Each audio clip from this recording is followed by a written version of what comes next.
Goeiemôre liewe gemeente. Het is baie lekker om elkeen te sien vanoggend hier in die huis van die Here. Hannelie, ekskuus, ek weet nie was ek vroeg en wat nie, maar so tussen my en jou horlosie kom ons uiteindelik daarby uit. Daai ene sal ons so 'n bietjie, jy moet bekommerd raak as ek een oggend net aanhou en aanhou en aanhou, want daai ene staan. Of hy loop baie stadig so. Maar ons gaan so 'n paar liedere heerlik saam sing en ons begin met lied 201, lofsing die Here. En dit wat daarop volg, buig voor hom neer, bewys aan hom die eer. Dit is 'n uitbundige loflied tot eer van die Here. Kom ons sing dit ook so.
Lied 190 sing, Grote God, aan U die eer, al 3 die versies.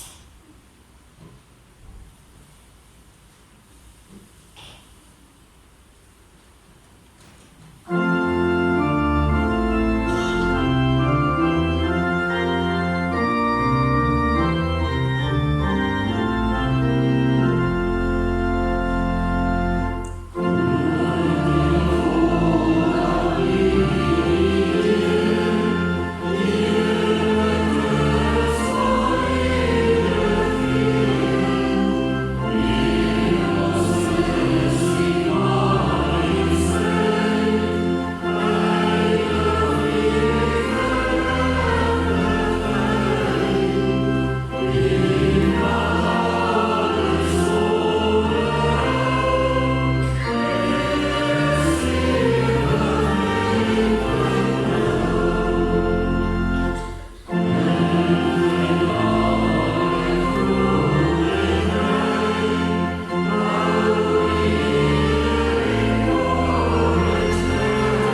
ons lewens, dan het ons juist hierdie lofliedere in ons harte oproep en dit eintlik in ons gedagtes dan ook sing.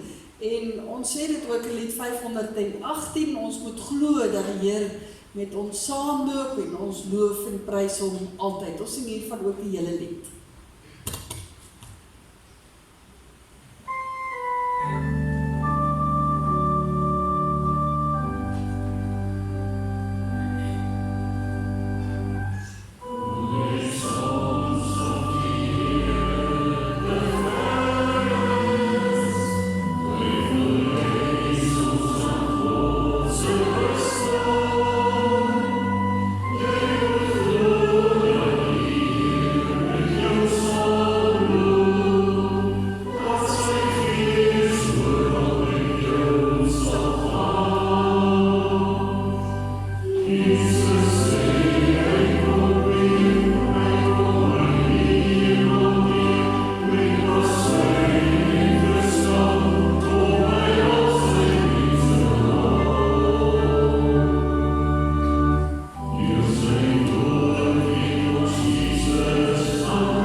Lied 24 sê as ons na die grootsheid van die skepping en daar dit kyk, wat is die mens dan dat die Here aan ons dink?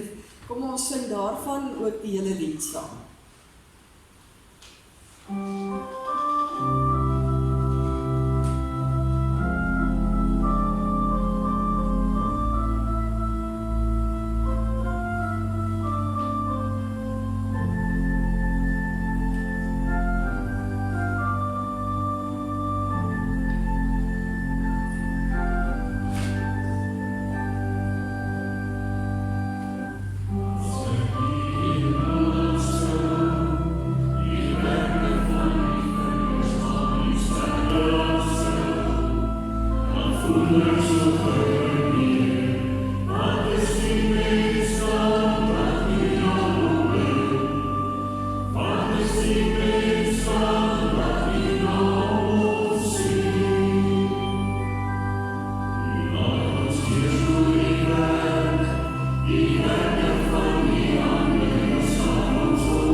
ook in ons sal werk en ons saam wees hier vanoggend in die teenwoordigheid van God drie-enig.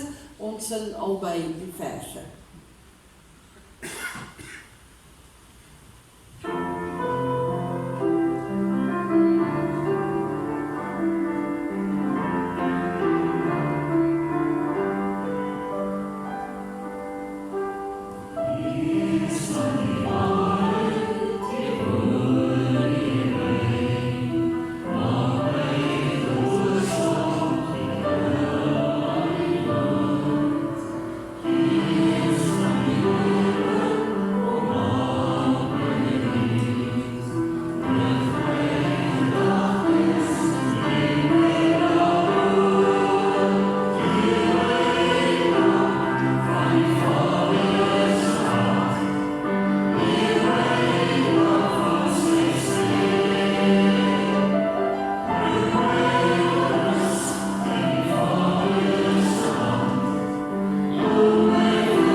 Wat ons ook laat oorgaan na ons erediens is lied 118, nader tot die Here.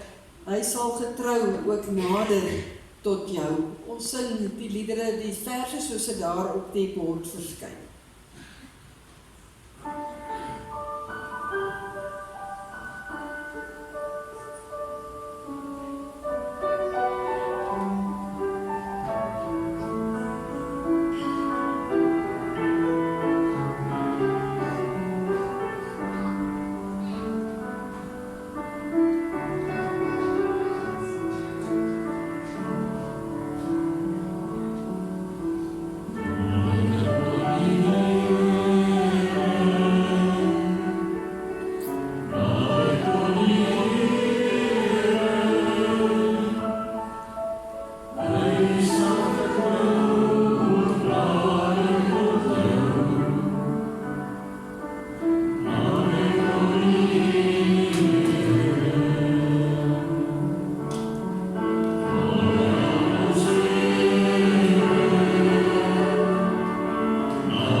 Baie welkom hier in die huis van die Here en dit is my gebed dat hierdie laaste lied wat ons saam gesing het regtig ook vanoggend hier in ons middag mag gebeur. Daar is so 'n paar aankondigings wat ek graag aan u wil uitlig op ons blaadjie. Daar is eintlik 6 blaadjies vandag. Die gebedsstukkie is los in die blaadjie gesit. Dit is 'n baie mooi stukkie. Jy kan dit gerus lees dat ons bietjie laat verder dink as ons ook bid voor elke ete. Waarvoor ons alles bid. Dit het my nogal weer bietjie laat nadink. En dan is daar nou 4 bladsytjies, die 2 van ons gewone afkondigings en dan 2 rondom ons bazaar. Wat ons gewone aankondigings betref, daar is ons straaltjies op die oomblik daar by die kleuterskool en dan het ons ook na die diens sonnaarskool. Ons vra net dat al die kinders asseblief baie gou net hier in die middelblok by mekaar sal kom. Daar is gereël dat ons die kinders ook aan die pad sal gaan haal. Daar is net 1 of 2 goedjies wat ons graag vir hulle ook 'n bietjie oor die bazaar van wil vertel en so meer.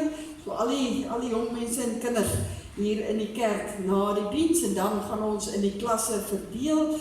Kategete moenie bekommerd wees nie, ons gaan hulle regtig nie lank hierso hou nie. Julle gaan nog meer as genoeg tyd hê vir julle lesie. Ons weekse program is daar, kyk maar daarna, dis die gebruikelike. Daar is heel wat gebedsversoeke, dink asseblief en hou hierdie lysie naby, ook in die week, ons tree vir daardie persone elkeen ook in, binne hulle eie omstandighede, daar is baie van hulle so, ek gaan nie in detail stil staan nie, daar is huise met kruise, ons dink ook aan mense wat swaar trek, weens geliefdes, daar wil ek net byvoeg, die naam van Tannie Dora Faber, dis Magda de Waal, soos ons maar gewoond was, nog is van Dirk, sy moeder, Tannie Dora, baie jare ook deel van ons gemeente gewees, voordat sy na Rustenburg verhuis het, maar sy het geval, en het baie pyn. So kom ons bid asseblief ook vir haar, en dan ook die kinders wat so bekommerd is. Daar was baie hartseer die afgelope week, ons dink in die besonder nog aan Tannie Helene Schulenburg, saam met die kinders en die kleinkinders, dat die Here ook vir hulle vashou, na die afsterwe van oom Win verlede Sondagmiddag. Sy diens was reeds Vrydagoggend ook gewees. En dan dink ons ook aan Johan en Ans Henning, met die afsterwe van hulle swaar Piet Coetzee. Sy diens is môreoggend in Kolinie gemeente, so baie sterkte ook vir julle Johan en Ans. En dan geliefdes, die ander afkondigings, kyk asseblief daarna, al die indelings is daar, so 'n bietjie van na die bazaar gaan die lewe nog weer gewoon aan. Die hoogtepunt in ons kerk dan is Hemelvaart en Pinkster. So ek loer so 'n bietjie na my maand, wanneer dit ook gebeur, is ook 'n wonderlike geleentheid waar ons altyd as gemeente ook by mekaar kom. Daar is van dit so lank ook aangebring. Ek het so 'n bietjie neergepen van wat alles gebeur die week voor die bazaar, dat u ook kan kyk waar u dalk nog kan betrokke raak, en dan ook ons dankdiens die dag, die Sondag na die bazaar. Op die bazaarbriefie is daar eintlik ongelooflik baie inligting, dat ek nie regtig weet waar om te begin om uit te lig nie. Ek kan maar net vra, kyk asseblief na die bestanddele lys. Hierdie jaar het ek maar alles net alfabeties in 'n lys gesit. Ek het probeer om die hoeveelhede af te breek, en dan moet ek sê regtig, elke klein dingetjie maak 'n verskil. Al is dit net 1 boksie jelly, al is dit net 1 klein sakkie bakpoeier, of 1 klein botteltjie olie. Moenie dink omdat hier staan 50 liter olie, ag nee, wat ek kan nie gee nie, want ek kan nie so baie gee nie, dis nie waaroor dit gaan nie, as almal 'n klein ietsie gee, dan kom ons by die groot hoeveelheid uit. En alles wat ons nie hoef aan te koop nie, help vir ons, dat ons ook dan ons inkomste vir die bazaar ook net daar kan lig. So asseblief, kyk na daardie lys, in al die portale is daar kratte en mandjies aangebring. As jy vergeet in die week, bring dit sommer saam kerk op 'n Sondag en sit dit hier in. Ons sal sorg dat dit veilig kom waar dit moet kom. So asseblief, as jy vir ons daarmee kan help, sal dit vir ons ongelooflik ook help. Ek kan net noem dat by die koektafel en die puddingtafel, ons het 'n hele klomp eiers gekry wat ons nou reeds het. So as iemand nou lus is, om dalk so ergens as jy 'n kansie het, dalk 'n puddingkie te bak en in die oond te gooi, en om die uit te haal natuurlik, kom haal asseblief eiers. Hier is meer as genoeg, wat ons 'n hele rukkie aan die bak hou. Asseblief, anders moet ek 12, 30 treis eiers wegwerk. Ek kan nie so baie bak nie, ek beplan om oor die lang naweke te doen, maar kom haal, dit help daarom ook so 'n bietjie met die uitgawes. En pudding kan 'n mens daarom bak en in die vrieskas hou, tot en met die dag van die bazaar en so meer.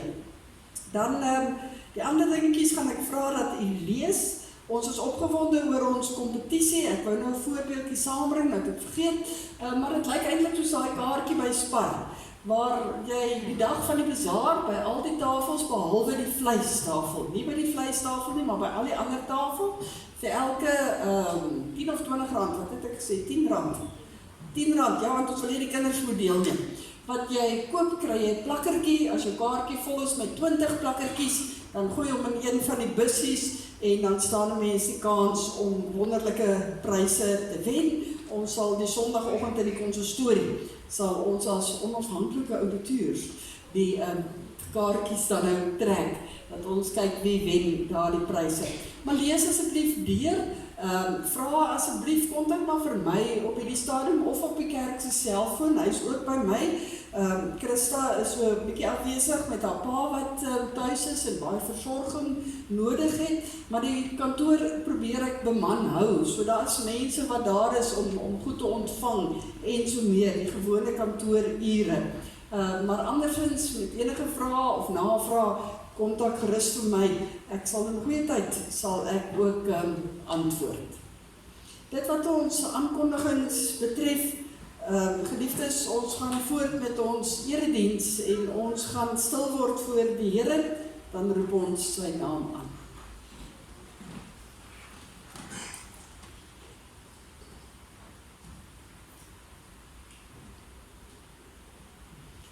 Here, U is die Alfa en die Omega, die begin en die einde, die eerste en die laaste, die lewende, U wat is en wat was en wat weer kom. Amen. Liefdes, genade en vrede vir julle van God die Vader, want aan sy liefde is daar geen einde nie, en van God die Seun, ons skuld het hy gedra, en van die Heilige Gees, want hy maak ons nuut. Kom ons sing oor ons saamwees hier in blydskap, as ons uit lied 164 gaan sing, ons is almal hier tesaam, vergader in sy naam, verheerlik hom. Kom ons sing staande die eerste en die tweede vers. Amen.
Liefde, so op hierdie punt van die erediens, by ons altyd 'n tydjie, dat ons ook eintlik net oor ons eie lewens nadink. Ons noem dit 'n tyd van verootmoediging, waar ons voor die Here is, in ons eie menswees, elkeen in ons eie persoon, en nadink oor ons lewens.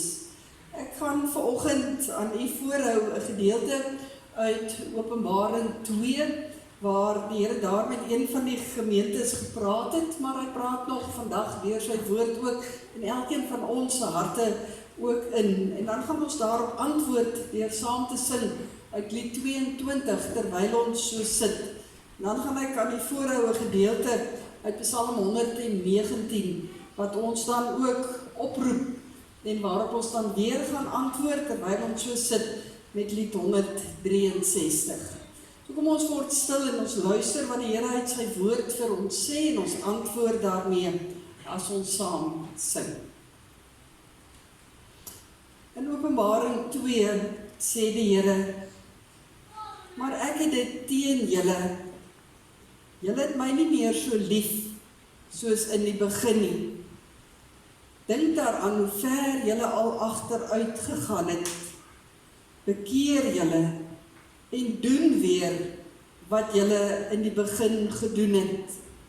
Anders, as julle nie bekeer nie, kom ek na julle toe en sal ek julle lam van sy plek af wegvat. Bekeer julle en doen weer wat julle in die begin gedoen het."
Psalm 119 vers 170. Luister tog na my smeekgebed. Red my volgens u belofte. Die lof sal oor my lippe stroom, want u leer my u voorskrifte. Ek sal u woord besing, want al die gebooie is regverdig. Help my tog altyd, want ek stel u bevele eerste. Ek smag na u hulp, Here, in u wet vind ek vreugde. Laat my lewe, dat ek u kan loof, laat u bepalings my steun wees.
Here, ons bid.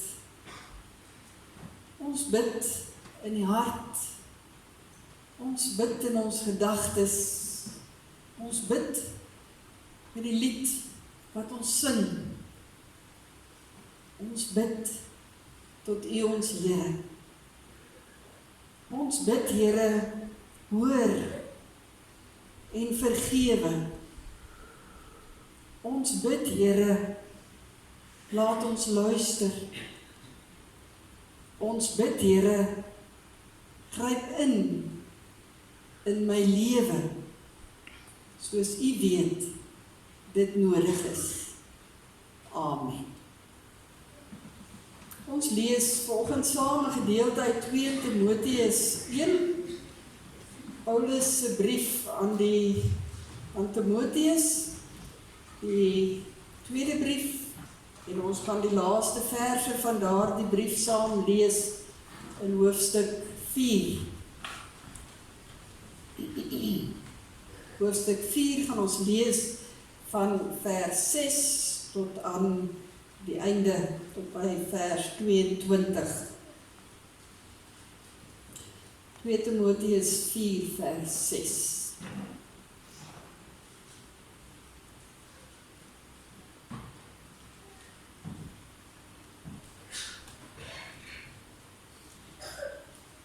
As jy die plekkie daar het, dan lees ons saam. Dan sê Paulus hier: Wat my betref, ek word alreeds as drankoffer uitgegiet. Die tyd van my dood is voor die deur. Ek het die goeie wedloop afgelê, ek het die wenstreep bereik, ek het gelowig enduit volgehou. Nou wag die oorwinnaarskroon vir my, die lewe by God. Op die dag dat hy weerkom, sal die Here, die regverdige regter, dit vir my gee.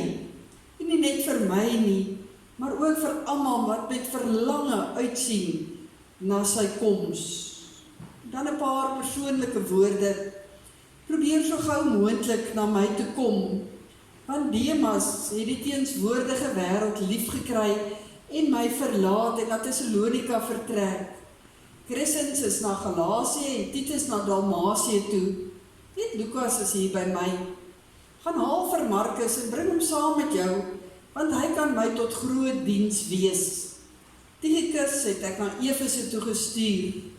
As jy kom, moet jy die reismantel saambring wat ek by jou in Karpus en Troas laat bly het, en ook die boeke, veral die perkamente.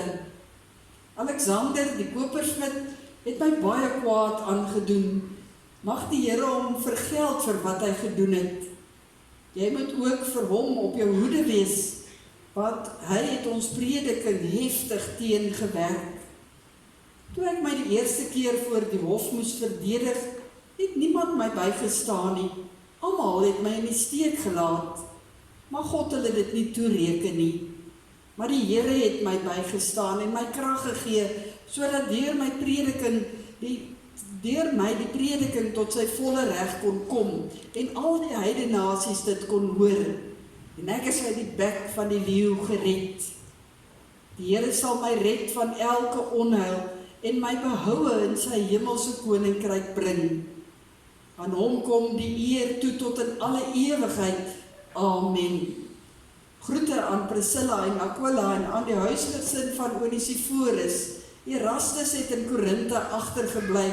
Trofimus het ek in Milete siek agtergelaat.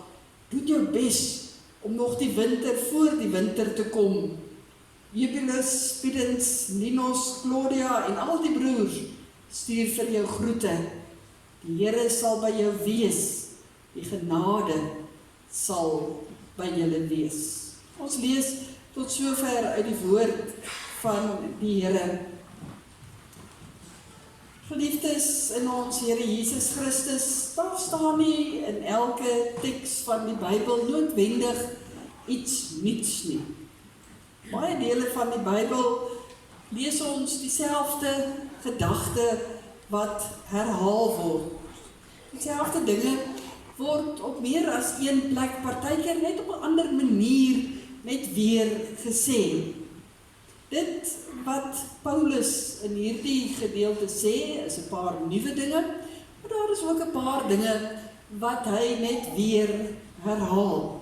Ons kry dit ook in baie ander van die skrifgedeeltes.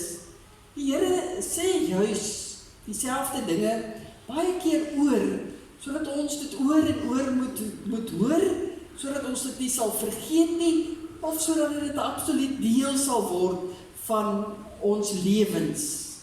En wat ons uit hierdie verse uit hoor vanoggend, is die baie belangrike ding, en dit wat ons weet, en nooit mag vergeet nie, naamlik dat God eerste in ons lewens moet kom. Dat God eerste in ons lewens moet kom. Dat ons daarteen moet waak, dat hy nooit tweede of derde of laaste is nie, maar altyd eerste in ons lewens. Want ons lees hier van 'n besondere sinnetjie eintlik in hierdie gedeelte, as Paulus begin verwys na die verskillende mense wat oor sy pad gekom het en waar hulle oral is en wat hulle alles gedoen het, dan lees ons van Demas. En ek wil veral vanoggend by hom stil staan. Hierdie is die laaste brief wat ons van die apostel Paulus het. Dit is dus die brief van 'n bietjie ouer persoon. Terwyl hy hierdie brief skryf, sit hy letterlik fisies in die tronk. En hy verwag nie dat hy nog baie jare gaan lewe nie. So sê hy immer self in die vers waarmee ons begin het, in vers 6. Die tyd van my dood is voor die deur. Hy is nie bang vir die dood nie, om die waarheid te sê, as 'n mens mooi lees hier, dan sien ons dat hy eintlik uitsien daarna, om die oorwinnaarskroon te verkry. Vers 8 sê hy om die lewe by God in sy volheid te kan kry. Maar tog lees ons ook, Paulus, hierdie apostel, ook nie 'n klip was nie. Hy was 'n mens met emosie, soos wat ons almal is. En hier, waar hy in die tronk sit, verlang hy dat die mense wat oor sy pad gekom het in sy lewe, dink hy so 'n bietjie terug. Verlang hy veral hier na mense om hom te ondersteun. Verlang hy na sy medegelowiges, sy medewerkers in diens van die evangelie of in diens van die koninkryk van ons Here Jesus Christus. En dan skryf hy hier dat dit op hierdie stadium so uitwerk dat daar niemand van sy medewerkers op hierdie stadium by hom kan wees nie. Net Lukas, noem hy daarom, is daar. Al die ander is weg. Crescens is na Galasië toe, Titus is na Dalmatië toe, Tychicus het hy self na Efese toe gestuur, terwyl Erastus en Trofimus ook nou op daai stadium nie by hom kon wees nie. En daarom dring hy so 'n bietjie aan, dat die boeiertjies asseblief so 'n bietjie nie klippies moet draai nie, maar vinnig daar by hom moet uitkom. Daar is geldige redes hoekom baie van hierdie medegelowiges nie by Paulus kon wees op hierdie stadium nie. Paulus in hart en siel, 'n verkondiger van die evangelie van Jesus Christus, was die laaste mens wat iemand sou verwyt as hulle besig was op die plekke waar Jesus vir hulle nodig gehad het. Plekke waar hulle besig was om die kerk van ons Here Jesus Christus te bou. Plekke waar hulle die evangelie verkondig het, waar hulle mense bygestaan het, waar hulle hulp verleen het, en so meer en so meer. Maar dan lees ons hier van Demas. In Demas se geval was dit anders. Demas se afwesigheid het vir Paulus seer gemaak. So seer dat hy die eerste mens is wat hy noem as hy hier begin om sy lysie te skryf. Want skryf hy hier, Demas het hom verlaat. Demas het hom gelos. En Demas weet ons so uit die ander briewe ook van Paulus, as ons kyk in Kolossense, ook in die brief van Filemon, was een van Paulus se getrouste medewerkers gewees. Iemand wat gehelp het aan die kerk van ons Here Jesus Christus. Demas was iemand wat Paulus op 'n stadium in ons taal 'n staatmaker sou noem. Ons lees dit baie duidelik in daardie 2 briewe. Maar nou sit hy hier in Timoteus en hy skryf, Demas het hom verlaat. Die Griekse woordjie wat hier gebruik word, kan in Engels vertaal word met forsaken of deserted. Demas het vir Paulus in die steek gelaat. Net so gelos. Paulus het op hom staat gemaak. Maar Demas het sy hulp, sy ondersteuning en sy teenwoordigheid net nie meer gegee. Ons lees, Paulus weet daarom hy's weg Thessalonika toe. Maar meer nog, daar's iets wat Paulus nog meer hartseer maak. Naamlik dat Demas nie net vir Paulus verlaat het nie, dat hulle saam in diens van die Here was nie, maar deur Paulus te verlaat hy ook sy pos as gelowige in die kerk van die Here. Sy pos as uitdraer van die evangelie, van opbouer en van medewerker. Die taak wat Demas in die kerk van die Here gehad het, dit skuif hy van homself af weg. Hy bedank eintlik uit diens van die Here. Hoekom? Die rede hiervoor skryf Paulus vir ons baie duidelik in een enkele sinnetjie, as hy sê, van Demas het die teenswoordige wêreld liefgekry. Net dit. Demas het die teenswoordige wêreld liefgekry. Demas het vir my Paulus in die steek gelaat, sê hy, want hy die teenswoordige wêreld lief gekry. En nou wil ons nie sommer hier dadelik uit aflei, dat Demas homself gaan oorgee het aan die sonde nie, en die heel ergste gaan doen het wat 'n mens kon doen, as jy wegdraai van die Here nie. Dat hy heeltemal sleg geword het en verval het nie, en alles wat verkeerd is gedoen het nie. Nee, dis nie wat die apostel Paulus hier skryf oor Demas nie.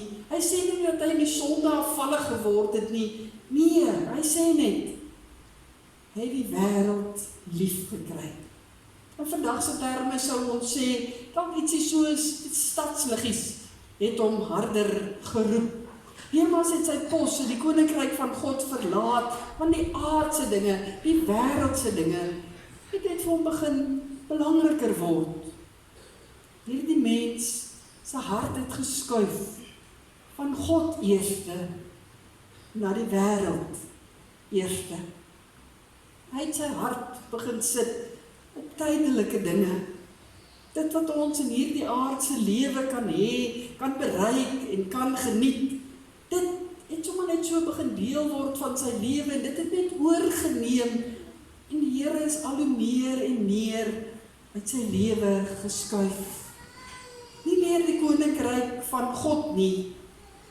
Hom is die vraag nie meer, hoe kan ek help vir die Here se koninkryk nie, maar eerder, hoe kan ek my lewe hier op aarde vir my lekkerder en makliker maak? Hy is nie meer 'n vreemdeling en bywoner in hierdie wêreld, soos wat Paulus gelowiges noem in ander dele van sy skrywes nie. Nee, hy sê eintlik hier, Demas het hom begin tuis maak in hierdie wêreld. Hy het een geword met die wêreld. Vir Demas het die opoffering en die druk en die moeilikhede wat hy in die gesig gestaar het dag na dag in diens van die Here, te veel geword, en hy het begin kyk na waar lyk dit vir hom lekkerder. En so bedank hy in sy pos in die koninkryk van God. Anders gesê, hy maak 'n paar skuwe daar op sy prioriteitslysie. God word van bo af uitgeskuif en ergens verder onder toe, totdat hy heel onder beland geskuif. Hierdie mededeling oor Demas staan nie sommer net vir interessantheid in die Bybel nie. Dis nie maar net 'n toevallige sinnetjie wat Paulus hier per ongeluk geskryf het nie. Nee, ons weet dat in hierdie selfde 2 Timoteus, Paulus vir ons sê, die hele skrif is deur God geïnspireer en het groot waarde om vir ons te leer en te onderrig en verkeerdhede reg te stel en so meer. En daarom moet ons fyn let, kan ons dit nie maar net by ons laat verbygaan nie. Wat sê hierdie sinnetjie van Paulus dan, as hy sê, maar Demas het die teenswoordige lewe lief gekry? Dis eintlik 'n waarskuwing aan elkeen van ons vanoggend. Demas was 'n kerkmens, as ons dit so moet noem. Boonop was hy ook 'n amptsdraer. En met hierdie een enkele versie kom God vanoggend en hy roep ons op. Onthou, wees versigtig, oppas, kyk uit, hoe ek ons dit ook wil stel, kyk dat ek altyd eerste is in jou lewe. En dit is so, geliefdes, dis wonderlik om dit in soveel van ons gemeentelede se lewens te sien, hoe God regtig eerste kom in hulle lewe. Maar dit is ook so, dat mense so maklik vasgevang word in hierdie teenswoordige wêreld. Ons hart loop heeldag, ons bene stomp aan alles, agter alles aan, en ons probeer by alles uitkom. Ons is so besig met ons lewentjies hier en nou. Dis ons alfa en dis ons omega. En stadig maar seker dwaal ons weg van die Here. En dis waarteen die Here ons waarsku hier as hy sê, nee, God moet eerste kom.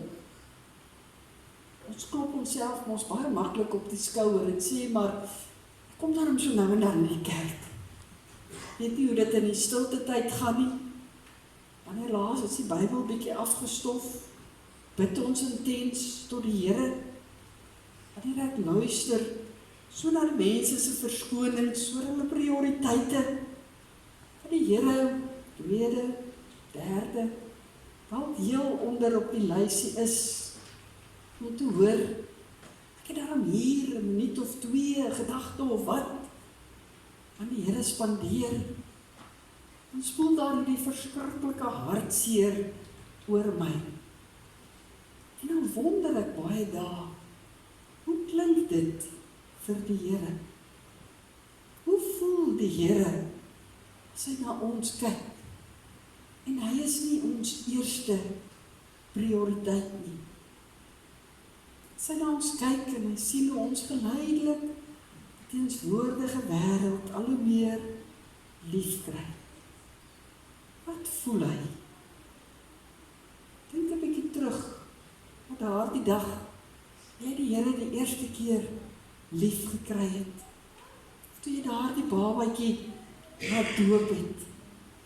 Onthou jy nog wat jy van voorneme was om te doen in jou geloofslewe? Dit wat jy in jouself wou bereik, jou verdieping en jou groei in die Here. Onthou jy nog wat jy jou voorgeneem het, van hoe jy dit gaan uitleef? Nadat jy tot bekering gekom het, daardie kind gedoop het en gesê het, maar vir hierdie kind gaan ek wys hoe dit is om die Here lief te hê. Maar toe ons oë uitvee, het ons stak ingesluk geraak deur hierdie wêreld, besig geraak in hierdie wêreld, en geleidelik het God tweede, derde, laaste begin kom. Ek glo dat ons wat hier sit vanoggend al die kennis en die ondervinding het om te weet dat God nooit nie die belangrikste in ons lewe kan wees nie. Dat hy Jesus gestuur het om deur sy lyding juis vanoggend vir ons die voorreg te gee om te sê, maar ek is 'n gelowige, ek is 'n kind van die Here, ek is deel van sy koninkryk. Dat hy deur Jesus se opstanding juis vir ons 'n uitsig gegee het, 'n hoop gegee het, 'n vreugde gegee het, om uit te sien na meer, na 'n ewige vreugde by hom, en nie 'n ewige swaar kry nie. Hoe kan 'n mens ooit iets van hierdie huidige wêreld as 'n verskoning wil gebruik, wanneer die Here jou nodig het, en vra dat jy hom eerste sal stel? Hoe kan die Here nie eerste wees op ons prioriteitslysie of daar waar ons besig is in die lewe nie? Een skrywer het gesê, een van die groot probleme dalk is dat om gelowig te wees of geloof is 'n vrywillige saak. Terwyl ons voel dat al die ander dinge waarmee ons te doen het 'n verpligting is wat op ons gelê word. En ons voel ons moet daardie verpligtinge nakom, of ons maak dit ons verpligting en ons voel ons moet daarby uitkom. Ons moet alles, maar die geloof is daarin vrywillig en God sal daarin verstaan. Ek weet nie of hy altyd verstaan nie. Geliefdes, ons almal moet werk, ja, lang ure ook. En ja, ons moet ook rus in die Here. Ja, ons moet familie en vriende besoek. Ons moet dalk alles. Maar kan die Here dalk regtig wag totdat hy sê, nou moet ek jou kom haal? As jy vanoggend nog so dink, wil ek jou oproep en vra gaan dink weer oor jou geloof. Want om so te dink is om op 'n ander manier maar net te sê, Here, U is nie my eerste nie. Vir Demas was God eerste te moeilik, die juk van Jesus te swaar op hom. Vir ons, natuurlik ons het opoffering om die Here eerste te stel, om op te staan vir dit wat ons glo en regtig te leef dit wat ons glo. Dis nie 'n nuwe opdrag wat ons ook kry nie. Ons kry dit ook al in die wet van die Here. Die Ou Testament leer dit vir ons oor en daarom hoor ons dit by herhaling. Wat is die eerste gebod? Jy moet die Here jou God lief hê met alles wat jy het. Here Jesus Christus het vir sy disippels geleer, soek allereers die koninkryk van God. Die woord beloof ons, die Here beloof ons, al die ander dinge sal in plek val. God kom eerste. Mag dit ons lewensprioriteit wees vir die res van ons lewe. Amen.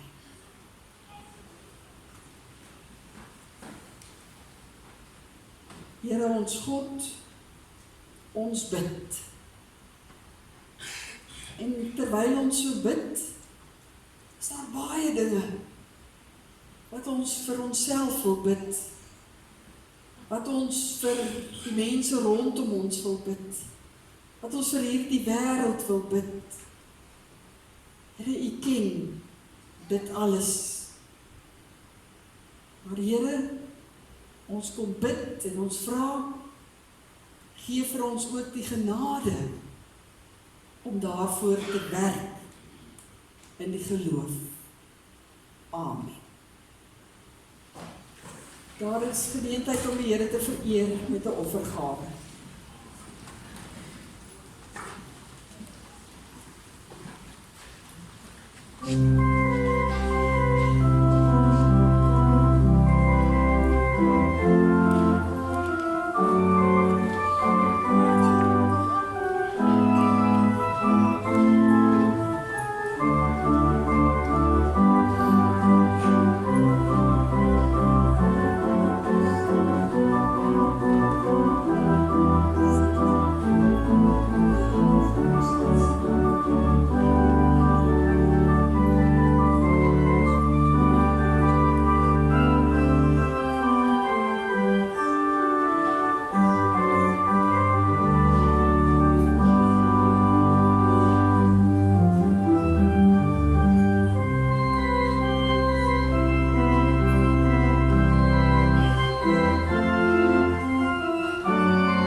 Terwyl ons wag vir die diakens, herinner ek net weer vriendelik al ons jong mense, al die kinders in die sonnaskool, asseblief hier net in die middelblok of in die kerk, net na die diens.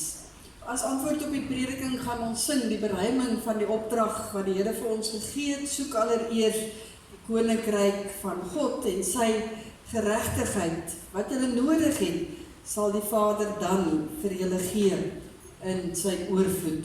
Kom ons sing staande die lied saam.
ontvang die seën van die Here. God die Vader sal jou altyd lief hê. God die Seun sal jou altyd genadig wees. God die Heilige Gees sal jou altyd vertroos en in sy waarheid lei.